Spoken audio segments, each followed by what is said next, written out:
안녕하세요, 청취자 여러분. 오늘 저희가 함께 살펴볼 내용은 여러분이 보내주신 자료들을 바탕으로 한 건데요. 좀 특별한 지적 탐험이 될 것 같습니다. 네, 안녕하세요. 보통 우리가 이슬람 하면 뭐랄까 굉장히 독특하거나 혹은 서구적 가치와는 좀 다르다, 양립하기 어렵다, 뭐 이렇게 생각하기 쉽잖아요. 그렇죠. 그런 시각이 꽤 일반적이죠. 네, 근데 오늘은 그 이슬람을 상당히 다른 렌즈죠. 동아시아 철학, 좀 더 구체적으로는 신의학이라는 틀로 한번 들여다보려고 합니다. 과연 뭐가 보일지 저도 궁금한데요. 네, 흥미로운 작업이 될 것 같습니다. 그래서 이번 분석의 목표는 유교 윤리의 시각으로 이슬람을 한번 이해해보고 그 이슬람 예외주의라는 생각 있잖아요. 거기에 한번 도전해보는 겁니다. 네, 맞습니다. 자, 그럼 먼저 그 이슬람 예외주의라는 개념부터 좀 짚어볼까요? 이게 뭐냐면 이슬람은 근본적으로 너무 달라서 뭐 예를 들어 뭐 민주화 같은 거 이런 보편적인 가치와는 잘 맞지 않는다 뭐 이런 생각이잖아요. 네, 꽤 익숙한 이야기죠. 특히 서구권에서는요. 네, 맞아요. 서정민 교수님 2013년 연구에서도 이런 관점이 상당히 널리 퍼져 있다고 지적하는데요. 근데 이게 정말 그럴까요? 다른 시각은 없을까요? 바로 그 지점에서 오늘 저희가 볼 자료들이 아주 흥미로운 대안을 제시하는 거죠. 그러니까 이슬람을 서구적 잣대로만 보지 말고 동양의 신유학, 특히 그 윤리체계인 삼강오륜 있잖아요. 그 틀로 한번 비교 분석해보자는 겁니다. 아, 신유학이랑 삼강오른요.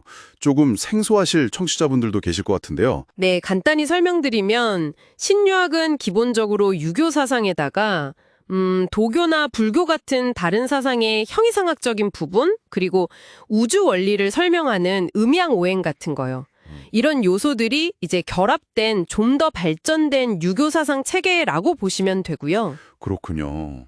그리고 삼강오륜은 뭐 군신관계, 부자관계, 부부관계 같이 전통사회에서 중요하게 여겼던 5가지 기본 인간관계와 그 규범을 말하는 거죠. 아하. 그래서 이런 동양적인 틀을 사용하면 그 서구 중심적인 시각에서 나오는 반이슬람적인 편견이나 혹은 또 반대로 너무 이슬람을 옹호하기만 하는 그런 시각들, 이런 양극단에서 좀 벗어나서 좀 더 균형 잡힌 시각을 얻을 수 있다. 이런 주장인 거죠. 와, 동양 철학의 틀로 이슬람을 본다니 이거 정말 신선한데요. 자료에 보니까 비교표 같은 것도 있던데 단순히 윤리뿐만 아니라 뭐 우주관이나 그런 근본 원리에서도 유사점을 찾으려고 하는 것 같아요. 네, 맞습니다. 그 표가 재밌는 부분인데요. 예를 들면 이슬람 하면 가장 중요한 게 그 타우히드, 유일신 사상이잖아요. 굉장히 엄격한. 그렇죠. 알라 외에는 다른 신이 없다는. 네, 근데 이걸 신유학에서 말하는 만물의 근본 원리, 리와 연결시킨다는 게 언뜻 보면 전혀 달라 보이는데요. 어떻게 연결이 된다는 걸까요? 아, 그거 아주 좋은 질문입니다. 사실 겉보기엔 굉장히 다르죠. 근데 그 표는 이 두 개념이 각자의 세계관 안에서 어떤 역할을 하는지에 주목하는 거예요. 그러니까 둘 다 어떻게 보면 궁극적인 통일성이나 질서의 근원을 설명하려는 시도라는 거죠. 아, 기능적인 측면에서 유사성을 본다. 네, 그렇죠. 타우히드는 알라라는 절대적 유일자를 통해서 세계의 질서와 통일성을 설명하잖아요.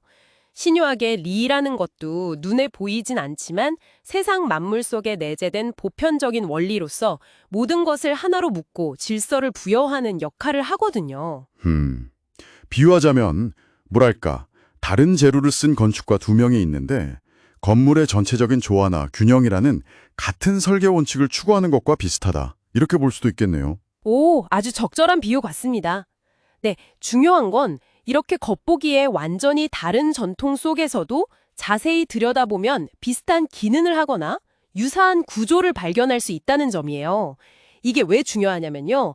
어떤 특정 문화나 종교가 완전히 예외적이라서 다른 어떤 것과도 비교할 수 없다는 그런 주장에 대해서 근본적인 의문을 제기하게 만드는 거죠. 그렇군요.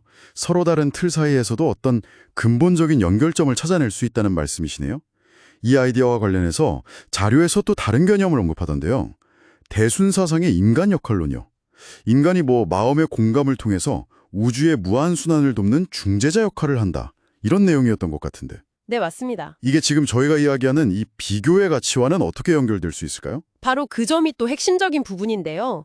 대순사상에서 말하는 그 인간의 중재자 역할이라는 개념이 어찌 보면 우리가 지금 하고 있는 이 작업, 즉 하나의 문화, 신유학의 틀을 활용해서 다른 문화, 이슬람을 이해하려고 시도하는 것 자체에 비유될 수 있다는 겁니다. 아, 우리가 그 서로 다른 사상체계 사이에서 의미를 연결하고 이해를 중재하는 역할을 한다. 이런 말씀이시군요. 네, 그렇죠. 자료들이 이런 비교 분석을 강조하는 이유도 바로 거기에 있습니다.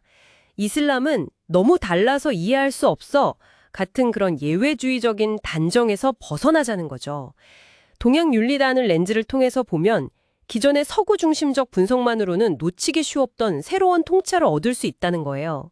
이를테면 문화 전반에 걸쳐 공유될 수 있는 어떤 인간의 근본적인 관심사라던가 혹은 철학적인 구조 같은 것들을 발견할 잠재력이 있다는 거죠. 네, 듣고 보니 정말 흥미로운 관점입니다. 자, 그렇다면 이 모든 논의가 청취자 여러분께는 어떤 의미로 다가올까요? 오늘 저희가 살펴본 자료들은 결국 이슬람을 단순히 다르다고만 치부할 게 아니라 신유학이나 유교 윤리 같은 좀 다른 비서구적인 틀을 통해서 바라보면 어떨까 제안하는 겁니다. 이를 통해 더 깊고 균형 잡힌 이해에 도달할 수 있다는 거죠. 어떻게 보면 익숙한 서구적 시각에서 한 걸음만 살짝 벗어나 보라는 격려 같기도 하고요. 네.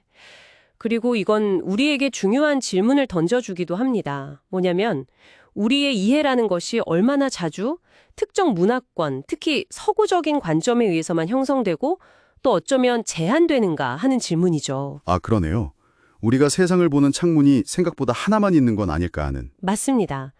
그래서 다른 문화의 분석 도구를 사용해 보는 것은 단순히 A는 B와 같다고 말하려는 게 아니에요. 오히려 우리 자신의 사고방식을 확장하고 좀 더 풍부하게 만드는 과정이라고 할 수 있겠죠. 네, 정말 좋은 말씀입니다. 자, 그럼 마지막으로 청취자 여러분께 이런 생각을 한번 던져보면서 마무리할까 합니다. 오늘 우리가 이야기한 것처럼 겉보기에 전혀 관련 없어 보이는 철학적 틀, 예를 들어 이슬람 연구에 유교 윤리를 적용하는 것 같은 이런 시도 있잖아요.